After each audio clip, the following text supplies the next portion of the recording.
Кезекші бөлім Қаратау технология білім және бизнес колледжінде сейсмикалық оқу жаттығуының өткізілуіне байланысты дабыл қағылсын.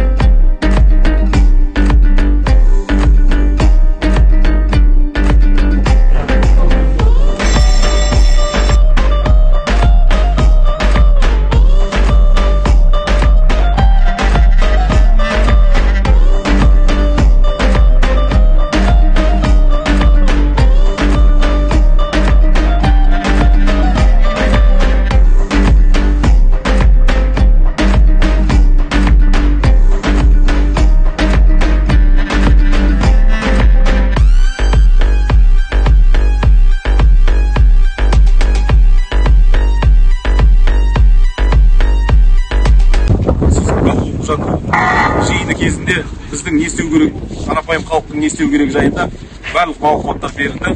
Талас аудандық төтенше жағдайлық қызметкерлерінің